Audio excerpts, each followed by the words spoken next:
बार फिर से आप सभी का स्वागत है हमारे खास कार्यक्रम हुंकार में। लगातार हम बालेन शाह के नए रूल को लेकर चर्चा कर रहे हैं, जो नियम नेपाल में बनाया गया है छात्रों को लेकर, और इसी को लेकर हमारे साथ कुछ मेहमान भी जुड़े हुए हैं और साथ ही साथ लगातार चर्चा की जा रही है। विजय दुबे जी, अगर एक सवाल आपसे पूछा जाए, पत्रकारिता का लंबा अनुभव है आपके पास, और जब जब कैंपस से राजनीति हटा दी गई है वहाँ छात्र हितों की बात करने वाला कोई नहीं बचा है। क्या आपको नहीं लगता कि छात्र संगठनों के हटने से कॉलेजों में प्रशासन की मनमानी चलेगी? और कई ऐसी चीजें होती हैं, फीस बढ़ा दी जाती है, ऐसे तमाम मुद्दे होते हैं, तो छात्रों का पक्ष रखने वाला कोई मंच नहीं बचेगा?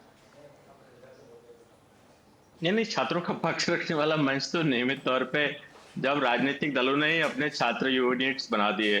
हर बड़ी पार्टी का एक छात्र संघ है, विंग है। ठीक है, तो आप ये कैसे कह सकते हैं कि उनकी बात को उठाने वाला रहेगा ही नहीं? या तो फिर ये कहा जाए कि भाई अगर वो पार्टी सत्ता में आ गई है और उसका एक छात्र संघ कोई बात कह रहा है तो उसी की बात नहीं सुनेगा वो? जी। आखिर कैसे संभव है ये?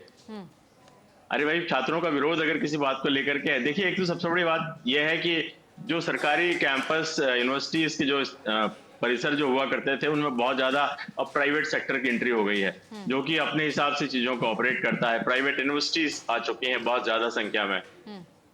निश्चित तौर पे ये सारे राजनीतिक मसले हैं और एक नीतिगत तरीके से शिक्षा में बदलाव किया गया है, जिससे कि लोग प्रोफेशनल एजुकेशन की ओर बढ़ सकें, इंटरनेशनल लेवल पर कॉम्पीट कर सकें। बहुत सारी चीजें अच्छी हैं, बहुत सारी चीजें ऐसी जिनकी आप बात कर रही हैं वो। जी बिल्कुल, यानी तो कि विजय जी, जो लोग आलोचना कर रहे हैं इसको लेकर, उनको कहीं ना कहीं ये सोचना चाहिए कि छात्रों के भले के लिए ये कदम उठाया गया है बालेन शाह की ओर से। संदीप चौधरी जी, बालेन शाह एक स्ट्रक्चरल इंजीनियर हैं, और क्या लगता है कि वो राजनीति को भी एक मशीन की तरह ठीक करना चाहते हैं, लेकिन राजनीति कोई इंजीनियरिंग नहीं है, ऑर्गेनिक एवोल्यूशन है। इससे तो समाज के निचले तबके और हाशिए के छात्रों के लिए भी राजनीति में आने के एकमात्र दरवाजे बंद हो जाएंगे। क्या कहेंगे आप इस बारे में?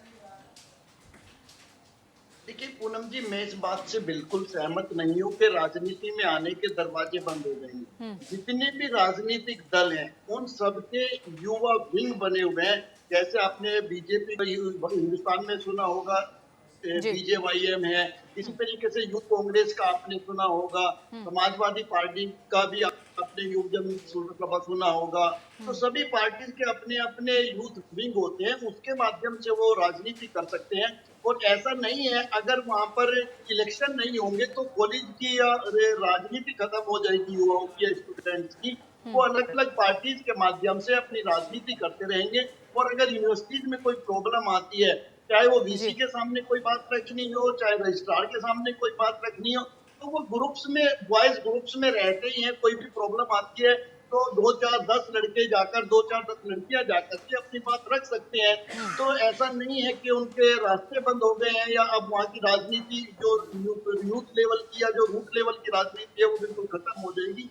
ऐसा नहीं है। और ये चीजें कुछ टाइम के लिए हो सकती हैं, लेकिन कोई भी चीज लोकतंत्र में लंबे समय तक नहीं चलती है। फिलहाल के लिए फैसला हो सकता है, आने वाले टाइम में आप देखेंगे यही बालेन शाह अगर आगे की राजनीति करनी है तो इन्हें कॉलेज और यूनिवर्सिटी की राजनीति करनी पड़ेगी, क्योंकि जो हमारे राजनीतिक दल होते हैं उनकी जड़ें भी यहीं से जमी होती है। और बड़े बुजुर्ग आजकल झंडा और डंडा उठाकर नहीं चलते हैं। यही कॉलेज के स्टूडेंट जो किसी भी पार्टी के रीढ़ की हड्डी होती है, जब इनके अंदर राजनीतिक बीज बोए जाएंगे तब यही उसको मजबूती देने का काम करेंगे और यही आपका प्रचार करेंगे, यही आपका माहौल बनाएंगे। इनका बहुत महत्वपूर्ण रोल होता है। बिल्कुल, यानी कि जो कहा जा रहा है कि शिक्षा के मंदिरों को अब सियासत से आजादी मिलेगी, वो कहीं ना कहीं अब सच साबित होगा।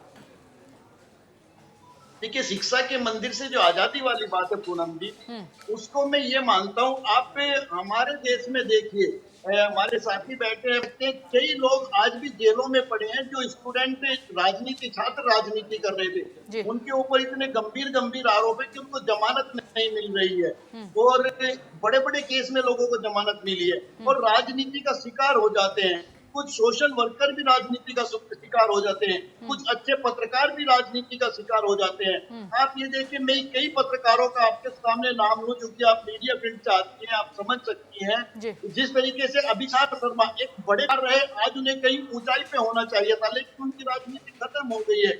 इसी तरीके से साक्षी जोशी आज कहीं बड़े पद पर होना चाहिए था, उन्हें राजनीति में बड़े चैनल में, लेकिन उनकी वो एक जॉब है वो खत्म हो गई है। जी। इसी तरीके से वाजपेयी साहब हैं, वो जो जाने माने चेहरे थे जिनको देखकर लोगों ने वो पत्रकारिता सीखी, वो कहाँ पर है? अजीत अंजुम एक बड़े पत्रकार थे, आज वो कहाँ पर हैं? इसी तरीके से ये चीजें हैं, राजनीतिक शिकार होने से अगर बचना है तो सही प्लेटफॉर्म, सही स्ट्रेटेजी होनी चाहिए। इन चीजों को देखना पड़ेगा, वो छात्रों को भी। जी बिल्कुल। विजय दुबे जी, आप क्या कहना चाहेंगे इसे लेकर? जी देखिए, ये प्रक्रिया का एक हिस्सा है पूरी तरह से। जी। और जो भी होता है वो डेमोक्रेटिक सिस्टम के तहत होता है। हमारे यहाँ एक जस्टिस सिस्टम भी है। और मैं बहुत सारे ऐसे नेताओं को, पत्रकारों को जानता हूं जिन्होंने कि अपनी लड़ाई लड़ी, वो न्याय के दरवाजे पर गए और सरकार को मुंह की खानी पड़ी। जी। तो अगर कोई जाति करता है तो हमारे यहाँ एक जस्टिस सिस्टम है ना, वो क्या करेगा? और अगर हम लड़ेंगे ही नहीं तो लोकतंत्र का फिर क्या होगा? बिल्कुल, यानी कि अब दूसरी बात, लोगों को सोचने की ज़रूरत है और समय देने की ज़रूरत है। आगे आने वाले समय में कहीं ना कहीं एक सकारात्मक बदलाव इससे होगा। ठीक है, आप दोनों का ही बहुत बहुत शुक्रिया हमारे साथ जुड़ने के लिए।